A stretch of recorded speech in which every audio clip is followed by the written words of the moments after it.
and I couldn't for the life of me find any good footage that was social, raw, authentic, on Shutterstock, Adobe, and all the various platforms that we find stock footage on. So I just turned to them and said, why don't we look in our mobile phones? I'm sure we've got the videos of us going to music concerts and that type of stuff. And we found heaps of footage. So we started to use our own footage in our sort of social ads, in our reels and all that type of stuff to promote the app. And then after seeing this, we realized that there's a big need, because there's the stuff that we find on like Unsplash, Pexels, and all these different websites. It's all traditional stock content, and it's not cutting anymore. It's not really raw, it's not social, and it's not authentic. And to get that type of content of influencers and these creators, you have to go through agencies and pay large fees, and it's very time wasting and frustrating. So we built creatorstock.io. It's the UGC marketplace, which allows pretty much anyone who likes to take photos and videos on their phones to mobilize and monetize that content now. So we've all got pictures, we've all got videos on our phone, from travel, from lifestyle, and taking pictures of food. And there's so many brands on Instagram, TikTok that need this type of footage, and they don't have the resources to go out and shoot this content themselves. But we've got all these people around different parts of the world that have this content sitting on their phones, gathering dust. So we've now found a way to allow people to monetize that. And as they say, content is the new oil. At the time of the creator. So for creators, it's very simple. You snap, upload, you get paid once creators and brands and agencies buy your content. For buyers, they can explore, they can purchase, and eventually collaborate with the creators as well.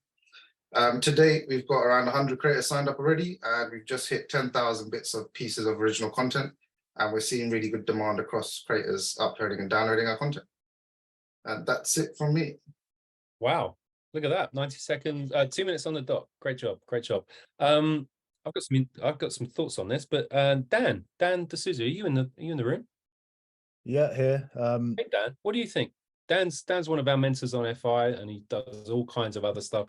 Dan, he needs no intro from me, but yeah, no, I think it's great. Like I think you do need to join the Founders Institute. Little plug there, because you're lacking a little bit more of the business model, which would have been nice to tease out there.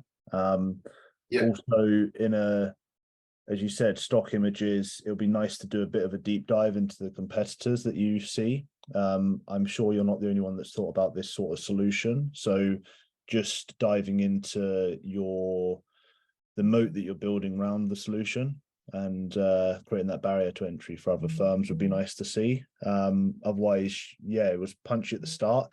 You don't really need to start off with, I'm the CEO of your company. Just get punchy with it, and then dive into the problem and solution, and then you can talk about your team later on. That's, some people have different perspectives. That's just mine. I appreciate it. Cheers, Dan. Thanks, Dan. Really good. Vinay, just remind me, because I was multitasking, and someone told me once that was a definition of doing two things badly at once. True. Where was your traction? As in, you mean on the last page, or do you mean how did we get to the traction? No, we're on the deck. Ah, sorry, did I not show it? 1 second. You did, but I don't remember it. This page? Yeah. What slide is that? That is the 5th slide. Right. Okay. You got 2 minutes, so that needs to be right up top. Okay. Makes sense.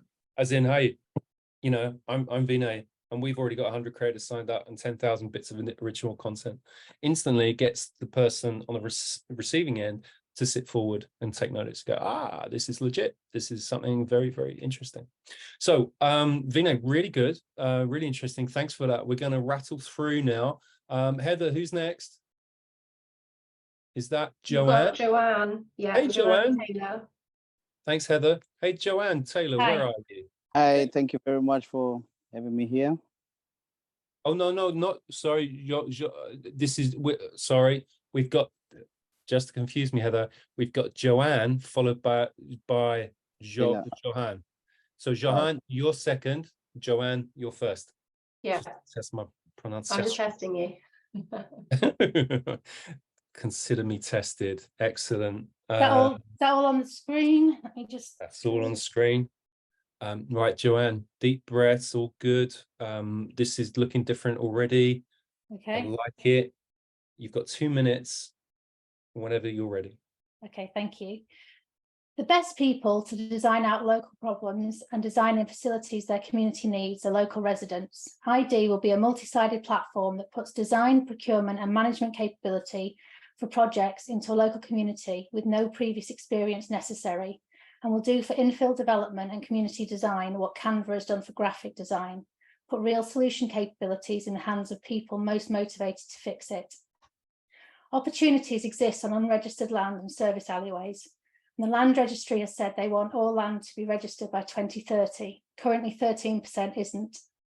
Communities design out issues such as antisocial behaviour, beds in sheds, drug dealing, and drag and drop onto a design the facilities they need, such as office pods, community kitchens, green walls and climbing walls. Community ownership of the land is facilitated through an adverse possession process and funded by minority part sale of the land, which delivers a 6-figure budget as opposed to the 10k grant a council would give. Income is through an Amazon type model, so sales of goods such as prefab buildings, climbing walls and green walls. Secondary income is through a membership for event providers to support 24/7 friendly footfall post-project. Future markets include the 1,600 housing associations, 398 local authorities, Crown Estate, large developers who need to ensure post-project friendly footfall, members of the Bisocial Challenge who need locally sited office pods to ensure remote working is equitable, not just for those with a spare room and meets health and safety requirements. Few points to note, only 2% of the public trust developers. There's a great TV show concept in this, Amazing Alleyways with George Clark. Developments don't keep their promises post-project, for example, Thamesmead, which promised no antisocial behaviour or crime. Who should invest? Commercial developers who need post-project friendly footfall, utility companies wanting to take ownership of land for carbon capture, hedge funds betting on the future value of the land, Bisocial Challenge members needing community office pods, and management consultants supporting local authorities. Beep, beep, beep, beep. Right, Joanne. Okay, right, cool. Thank you. You're over the 2 minutes there, but that's okay. We'll let you off. Could you go back to just the first slide for me, please? Yeah. Okay. Is this your area of expertise? No. Basically, I started trying to solve a community problem. I didn't know what the solution was going to be, and this is where I've ended up. Okay. So for me, the first slide, I'm too busy trying to absorb the slide to understand what the problem is. Okay. And so that kind of threw me for the first 30 seconds. And just on that statement, I'm going to hand over to Rich to get some quick feedback, Rich. Joanne, hi. Thanks for the pitch. Yeah, I love a picture, but I have to say in this case, it also not only this one, but the next one where you had the alleyway and that. I'll just say this: I absolutely love that you're solving a community issue. Yeah. I don't get it. I don't get who the customer is. I don't get who will pay for it. And I know who it's for because obviously there's these spaces that need redoing. But are you selling an idea and a concept for developers or the utility companies that you did mention? And how will this work as a business, I guess? Because I assume you're here to be a business. If you're not, then some of that doesn't really apply. Do you want to answer those questions or just take the feedback? Go for it. So it's basically an Amazon, but it has prefab buildings on it and anything that you'd use to fix these spaces. So you see communities fix them at the moment with a few planters and a bench, but it doesn't really design out the issues like drug dealing and fly tipping, all the rest of it. There isn't any, local authorities don't like to take responsibility because then they create a precedent. The land doesn't belong to anyone, but the Land Registry have said that it all needs to be registered by 2030. So you've got to create a motivation for people to want to own it.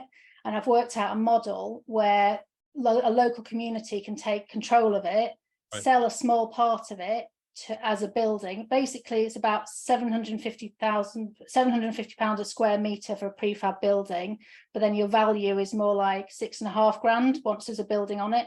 So they work with someone from a utility company or a Bisocial Challenge member. Very quickly, Joanne, yeah. In a future pitch, I would say exactly like you've done, do a 1 + 1 = 2. I think you know what I mean by that. This is the space, this is what it's worth, this is what is available to a community to own it. This is what they can do with it. Some suggestions equals the result. So who are you? What is the because that's essentially your product. Who is it to? It's you basically your customer is a community, and what's the final result of that? That would be a lot more streamlined. Okay, thank you. Joanne, happy to spend some time with you on that outside of this, of course. Okay, we're going to rattle on through. So from Joanne to Johan. Is that right, Johan? Yeah, that's Johan. Yeah, that's correct. Okay. So I can see lots of fingers moving. You're on a phone? Oh yeah, I'm on my phone. Yeah. That's good. No problem. That was a thumbs up. So ready when you are, Johan. Well, is my screen? I just want to confirm if is my screen visible? I can see me flipping around on a Is my to me somehow. It is, but you might need to move the Zoom window out of the way so that we're not on your screen. If you go to the black strip at the as you were, but there should be a minimize just right there. Just there. Oh my God, I don't want to mess this up. How do I do it? Click on the picture. On the picture. Yep. Yes. And it should give you a minimize option on your phone. Minimize option. It's checking me back to here. Johan. Was it? Or if I push it this side. Drag Richard off the edge of the page there. Exactly. Get him off. Good. That's good. Right, that's it, right there. Don't do anything. Thank you very much. Am I ready to come in or? You are ready. Yeah, you've got 10 seconds left to pitch. No, I'm joking. You got 2 minutes. Wow, thank you. So yeah, I am Johan and I'm coming from Jersey African Social Hub. And this is a startup that I just started after realizing on my years in London, in United Kingdom, I've realized that there's no social hub for Africans that is really active, and I tend to get into it. So yeah, here I have a picture in front of me where I have a student and I have the guy who's working on hospitality and I have the people who are working in the nursing, in health sector. So as African skilled workers living in the United Kingdom can make up to 1.4 million, and the migration is on the rise, as everyone knows, but there's no a dining place and an eating place where people can just chill as Africans who are on abroad and working, a place where they can eat African food, a variety of it on the same building, listening to the African music and watching the live sports. Like right now we have Springboks that are playing next week, but there's no place that you can go that is really only where you can cheer up, like places like Box Park. Those are places that we're looking for as Africans. And I've designed a solution for this, whereby we can create one of the world's largest African social hub outside of Africa, whereby these professionals who are working here in the United Kingdom can find a place to just mingle as Africans and have diverse African food. Like, for example, we're having 32 diverse kitchens that we are putting on the same place, like a food market, but also as a social hub, and hosting events and hosting our business exhibitions and the cultural exchanges, and also just linking up and connecting with other people, and a refresh place for students who are studying here in Africa. And study shows that over 2.5% of the UK's population around 2022 and 2023 is increased, with over 60,000 legally migrated people who came to UK in search of employment. Some of them are coming for Johan, Yep. I'm cutting you off. I'm going to be brutal now. Okay. I'm going to pass over to Dan Souza. Yeah. Great. Yeah, I love the concept. Let's just talk about the pitch. It's way too much text. Pick and choose what you want to put into your pitch based on the story you're trying to tell. So you're trying to build a place for pulling all of these different social activities together. Market analysis. You've already mentioned how many people are in the UK from Africa. You don't really need to go into too much more depth unless it supports your story. And also, what's difficult for me to visualize is this in action. It's a lot of capital costs to put together. There's a reason why this isn't done on a large scale, because the margins are quite slim. And so those are the sorts of questions that as an investor or someone that's going to put money into this, I want to be you talking about that. You've already mentioned how many Africans are in the UK. And then also just reduce the text, minimal words on the page, visualize it, bring it to life with some graphs or some, I see some graphs in the bottom left there. I'm losing the excitement after a few slides. Thanks, Dan. Okay. Mark Stanbury, are you there? You're on mute, buddy. Apologies. Yeah, so I mean, I can see your slides and I can see what's coming. There's a lot of text in your presentation, and I think you would do well to kind of change or swap that text out for some images that you can then talk around to help you articulate exactly what you're trying to create here. And some images I think would help you a lot in terms of positioning the actual solution or the idea that you have. To echo what the other guy said too. Thanks, Mark. Johan, when I've emigrated to various places over the last 25 years. When I went to Australia, quite honestly, sorry for all the English people here, I'm English. The last people I wanted to hang out with was English people. I just wanted to immerse myself in the local culture and immerse myself in what was going on. Every now and then from a sporting occasion, I wanted to kind of cheer on England and do that. And certainly in Australia, it was very much, you're here, you're Australian now, you're part of a family. And I don't think we do that very well here in the UK, which is, of course, is why, of course, people want to, stick together, quite rightly. In terms of, I'm not quite sure whether that's a statement, a definition of problem or what, but it sounds like you're on the right track. The tech is horrible, mate. Try not to do this on a phone. If you have access to a laptop, then try and do it on a phone. It's just too wordy, We want impact, and we want, some nice, let's face it, some nice pretty pictures that show the imagery, that you can then color in. Okay. Good first job. Come back. Yes, Rich. Can I just quickly add to that? Because I absolutely agree with your point. There seems to be a not a trend, but I do see founders bringing, we want to keep the community of people coming from this country together. But I absolutely don't think that's really the end result required here. If you haven't been to, I'm not sure if you've got access to Elephant and Castle, go to a venue called Mercato Metropolitano. They're basically in Elephant and Castle doing exactly what you're doing, but for everyone. And I was there recently, and it's an amazing place. They have bands, music, street food. There's a really great vibe. It's getting knocked down for, guess what, apartments in a few months, but everyone's wondering where the next one's going to go. There's a real demand for this, that what you've said, but I challenge you to say, how are you going to just say, sorry, this is only for this community or that community? I think I'm all for the idea, but make it for everyone. That's just my couple of 2 cents on that. Great point. Johan, happy to help, right? Kate, you're next. Thank you very much. Can you stop the share, please, Johan? Oh. Good man. Thank you. Where are you? There you are. I'm here. Hi. Yay. How's it going?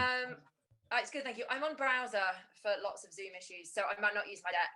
I might just talk you through quickly, or within 2 minutes. No, what I'll do then, look, what I'll do is I'll spotlight you for everyone. If you haven't got a deck, there we go. We have you in Technicolor. I like your t-shirt. Lovely. Even more in Technicolor. Thank you. Got 2 minutes whenever you're ready. All right, lovely. Hello, so my name is Kate Longworth. I am the CEO of Gaia Learning. We are the world's only online school dedicated to neurodivergent children. I know firsthand that mainstream school doesn't work for every child.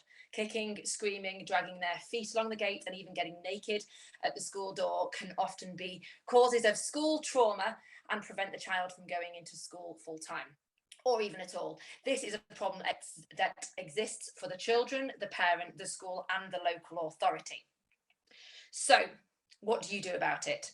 Well, local authorities around the country have thousands of children who are not in mainstream school. There are 36,500 students who are in what's called alternative provision, where the mainstream school doesn't quite fit. So me and my co-founder, both parents of neurodivergent children, have created an online school and tech platform dedicated to neurospicy, as my child would say, children. We run a full online school for children between the ages of 8 to 16 around the world, with incredibly clever, responsive technology and live classes. Our classes are 30 minutes long for children who have ADHD, autism, like my daughter, have pathological demand avoidance, dyslexic, dyspraxic, and so on. Our small classes and one-to-one tuition are perfect for those children who mainstream school does not fit. We have been a tuition business since 2019 and turned into an international school online through Cambridge in 2021. Now we work with local authorities, families and schools across the UK. We are building world-first technology to give the parent, the educator and the school insight into the real-time learning experience of that child. So as a parent, there is no more anxious waiting to see how your child's day has gone on. You can look at their evergreen digital CV to see how they performed in class, how they felt in class, their heart rate, their footsteps taken during the day, whether they are in an online school or they are in mainstream school. We are building a world-first piece of software in partnership with our Vietnamese developers. That's it. Hey, really good. I like that a lot. Your phrase, was it naked, screaming and refusing to go in? It's kind of like my experience with Southwest Trains yesterday, to be honest. You know, so yeah, it was awful. Personally, I love it. In fact, Mark and I talk about our various challenges on pretty much a daily basis. I can't see you, by the way. I can't see anybody other than myself. Can I just I'm sorry, look at you when you're talking? Let me take the spotlight off. Hang on a Thank you second. so much. How do I do that? Oh, I can do it. Oh, I've done it for myself. There you go. There you go. There you go. So look, I think this is fantastic. I'd be very interested to see the deck and very interested to see, you know, exactly how, you know, you're building the story. I like the personal aspect to the story. Absolutely, it's very, very powerful, very much an emotion. I'm intrigued to see what the product is, and then, you know, hear more and more and more. So I think in this pitch, what you've done is drop enough clues to prompt the next bit and the next bit. And in a 2-minute elevator pitch, that's all you can possibly do. Yeah. So everyone else, remember, you're not trying to sell anything in a 2-minute pitch. You're just trying to prompt enough questions so you can get to the next bit and the next bit and the next bit. Mark, I mentioned you. You just sent me a message saying me. So you wanna comment? I really liked that presentation. Thank you. It was great. It was very clear and very well articulated, especially with no slides. I think you're a very likable person as well, which absolutely will make your life easier in any process. It's certainly the one thing I really did like that you touched upon was the performance analytics and data that can be followed for the students, and including the heart rate and the number of steps that they take, which strangely enough, I've had conversations with a couple of organizations recently. One is working on helping students perform better through exercise, and they're trying to figure out a number of things that they need to change to make that better. And then another one is a mental health app that actually went through the Founder Institute accelerator program, and they were one of the graduates from the last cohort. And they also have a great app. So there's lots of this, there's lots coming around at the moment, and this one in particular, because of that the performance and data analytics I really liked, but the overall presentation was great. Loved it. Thank you. Excellent. Rich. I'm on mute, sorry. I don't know a lot about this space. So I would say, Kate, I agree. I concur with the others about great pitch without a deck is probably one of the best. So very confident. I would have, you know, it instilled in me a super amount of confidence in, you know what you're talking about, you're experiencing the problem yourself. But here's the thing that I would want to know, with all those big ticks in those boxes, how does someone in your position, let's just say you decided not to be a founder and you were a parent with this situation, what do they do today to solve that problem? And I would want to know all the cracks in that and why you believe you're bringing this solution is needed. And then I really think you're on a winner here. Like Colin said, you know, take it to the next level. I think it was excellent, but I'd want to know how someone solves that problem and how what you're intending on bringing out is much better and why it's better. Yeah, that's the exact question I was asked by an investor when I pitched about 6 weeks ago. So yes, absolutely. I hang out with a lot of investors. I could imagine they would want to tell you, I would ask you that. So that's why, hence why I said it. Yeah, So, absolutely. Thanks, Kate. Great job. See you Thank next you. week. Yeah, Well great, done. thank you. Okay. Next is Miraska. Well, I didn't sign up to pitch. I said next week, just listening in today. Yeah, Oh, he's okay. on No train, problem. so he can't pitch. I'd asked earlier on, but I don't seem to have appeared in a list anywhere. So I don't know whether I spoke to the direct AI that? or in the chat. Who- Sakib. Sakib, sorry, your audio was so good. It felt like you were behind me somewhere. It was like the voice from above. Whereabouts are you? There you- Gotcha, Yeah. Sakib. Yep, I've just seen your message. Over to you. Ready when you are. Okay.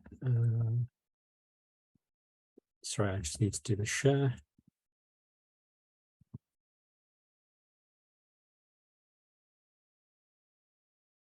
Can you see it? It's coming. There it is. Okay, brilliant. So, did you know that 1 in 5 children go to school hungry in the UK? There's at least 9 in 30 that are in poverty.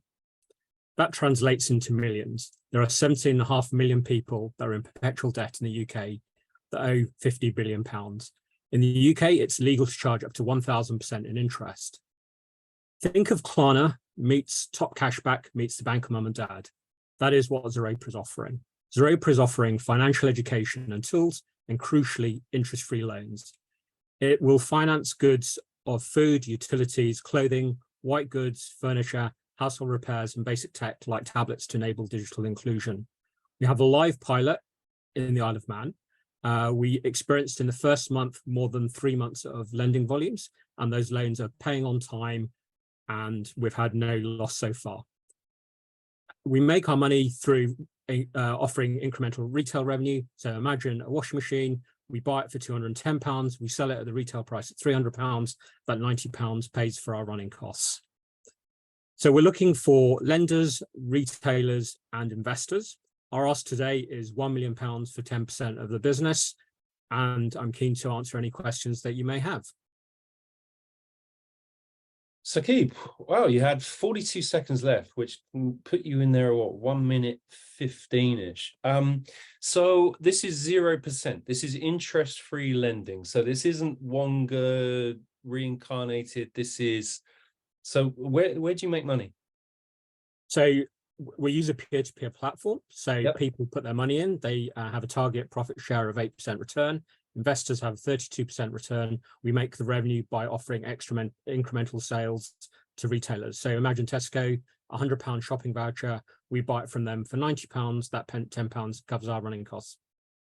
Gotcha. So you're making the money on the back end. Very So interesting. we charge nothing extra to the borrower. No interest, no fees, no charges. Okay, so you're taking advantage of basically the discount that everyone's going to offer anyway. Very cool. Yeah. Like it. Now, Dan, what do you think? Yeah, that's a good concept. I was also struggling to visualize the monetization. Now you explain it, it's great. I think that you should have a slide on that to just really show that with some imagery. Think of me as a dumb person who knows nothing about it. You want to save those stupid questions for questions that are actually going to get you some investment. So just have a slide which visualizes that. That would be great. My only other point would be, it puts people into, like, the borrower into a funnel to who you essentially put in front of them for vouchers, so they don't get much choice. Whether or not that's feasible with this, because essentially you're giving them a free interest-free loan, the choice they kind of sign away because they're getting interest-free money, so they go with whoever you pick for them. But that's something that I would probably question as a consumer of yours or a borrower.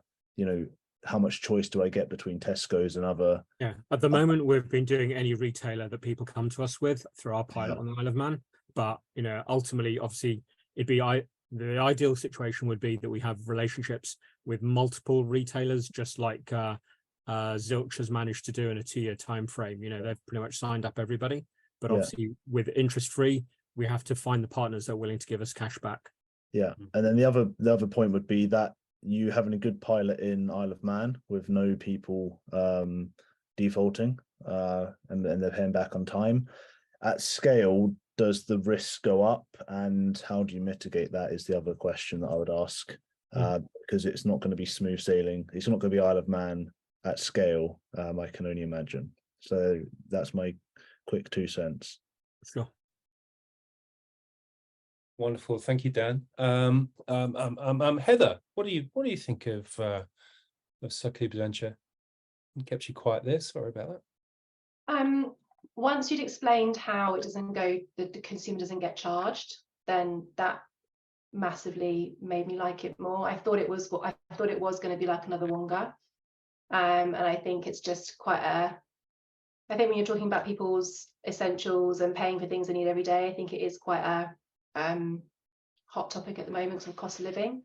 So I would just say, just to make that point really clear, like, just because I didn't understand that at first, I thought it was another bit where you would get charged back. So that would be my only point to say, but it seems really interesting. It sounds like a good proposition for sure.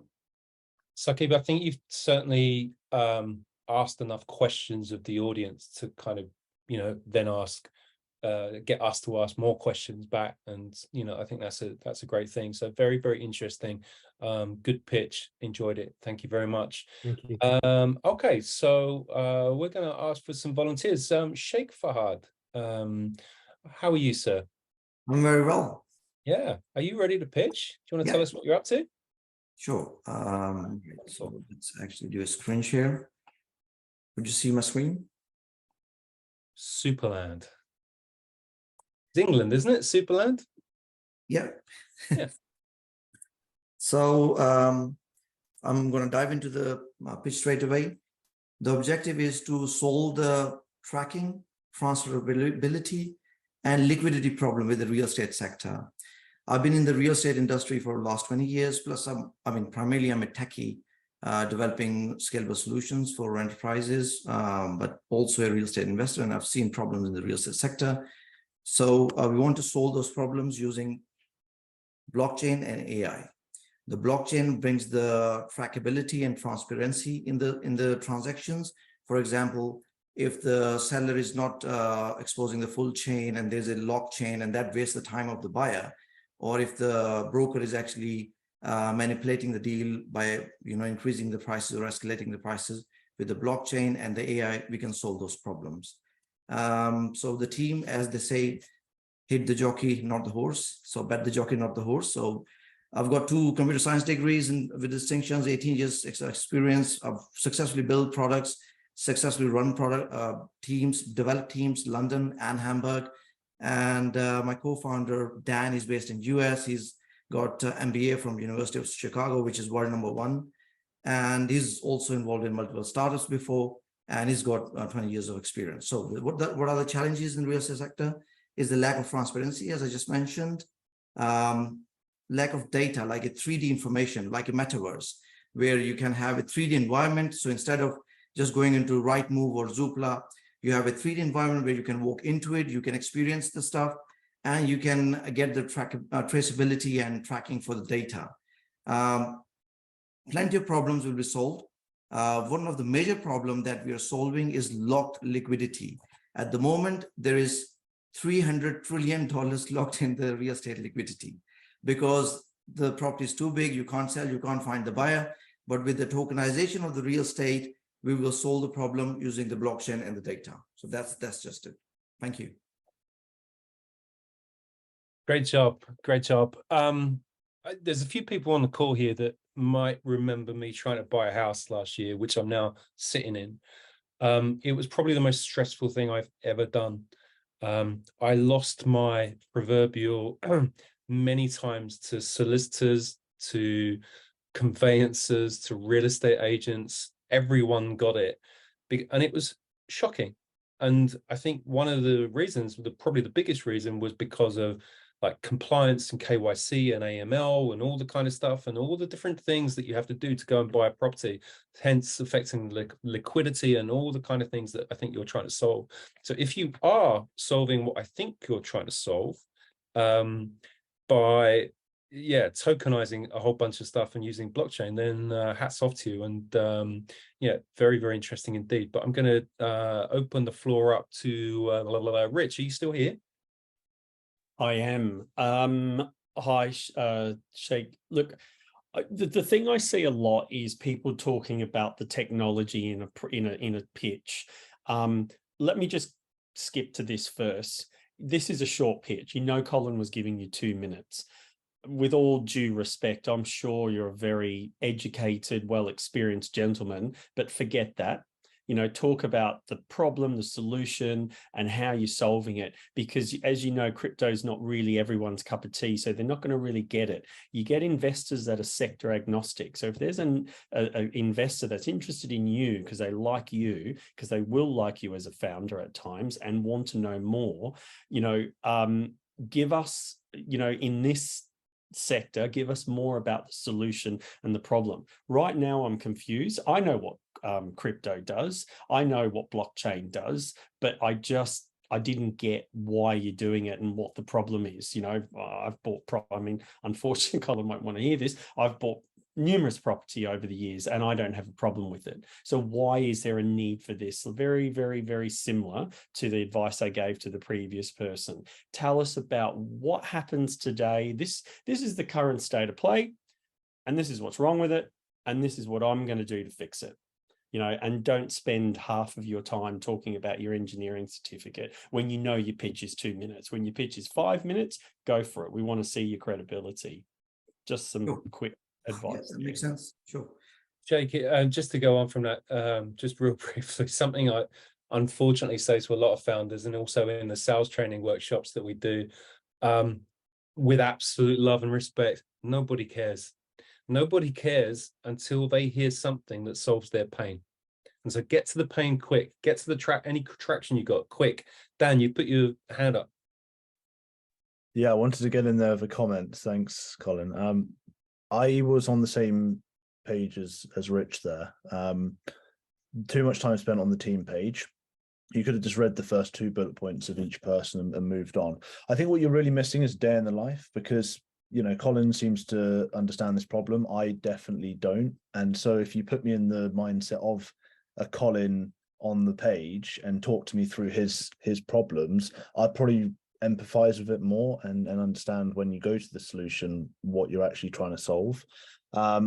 We've already discussed the technologies, but when you talk about AI, you mentioned it but didn't talk about it. I understood the blockchain piece, but the AI didn't make sense. And so if you're going to be using words like that, especially buzzwords which people go either way on in terms of if they like them or not, just make sure that it's benefiting your presentation and what you're offering. And I think from that day in the life, I can understand who your customer is, because right now I don't know who your customer is or who's going to be buying it. Maybe for people in the real estate business, they know exactly who this is for. But if you're talking to anyone outside of that specific market, you've already lost me. So a few tweaks there, but it's on the right path. Good work. Can I quickly answer that on the questions? Go on, Sheikh. Okay, so regarding the AI, it's to generate the listing automatically for the brokers, and for the investors, it's to offer them the intelligent information to make intelligent decision makings. So rather than relying on humans manually to go through the data and make decisions, the AI make decisions for them. And finally, what we are solving is the liquidity issue. For example, if you got a 10 million property and you want to just only sell 500,000 worth of the property, you tokenize the assets and you sell 500,000 worth, which is also backed up legally with the limited company shares, and then you can sell it and you can trade it onto the market. And this is how you actually solve the liquidity problem. If I could just really quickly add to that, Sheikh, just as you describe, it's always interesting when you get mentor feedback at the end of a pitch and then the founder gives the response. What you said right there should be what you said in the pitch. Nothing more. Yeah, literally. I was going to say the same, Rich. Nothing more, nothing less. Okay. That exactly. Give us a case study. So there's a building, have a picture of a building that's worth this much. The owner wants to, or the fund or whoever owns it wants to sell 10% off today. This is what they have to do, which is a pain in the, what. And here is how I will make that like sliced bread, and everyone will want this solution. Sure. Right. Yeah, Right. sometimes people try to complex things because they need to seem to investors they know their stuff. If you've got patented technology and you're protecting it, you can make it the most basic presentation ever because the technology does the work and shows the value. So just dumb it down basically for people like me. What you said is an explanation, like Rich said. Put that as your, just swap it out. Just for context, Dan, I have many more problems than just this one. This is just the start of it. So some of those problems involve this. I hope you can see my screen. What I'm going to do is I'm just going to pull this up just for the recording. Can't see your screen, Colin. Stop sharing. What can you see? Can you stop sharing, please, Sheikh? Right, done. Thank you so much. Can you see it now? Sure. Yeah, just make it into larger. There we go. Okay. So we've done that. It's got some special offers for everyone here running. Oh my gosh, it's going to be like a 24-hour day this next 24 hours. I've only been selling to large corporates and whatnot for about 27 years, or with large corporates. I'm actually 75 years old. I take multivitamins every day, and I'm just exhausted from it, but I love it. And what I'm trying to do with all founders is impart, some of that experience and some of that knowledge and make it as accessible as humanly possible. I even put a 25% discount on there because I love you all dearly. We've also got a pitch deck generator as well, called pitched.seriesa.co. You can use that to your heart's content. Some of you on the call have already used it. And again, just use the code at checkout. You can use it forever for as long as you want. You just pay to download. And next one, we've talked about FI. If you can scan this to book for next week. If anyone wants to come along and wants to come back for the wonderful show. But what I'll do is I'll come out of there now. And we do have time. If anyone does want to stay, totally fine. I'm happy to give another, 10 minutes or so if anyone really wants to have another pitch. And if not, we'll end the call there and see you next week.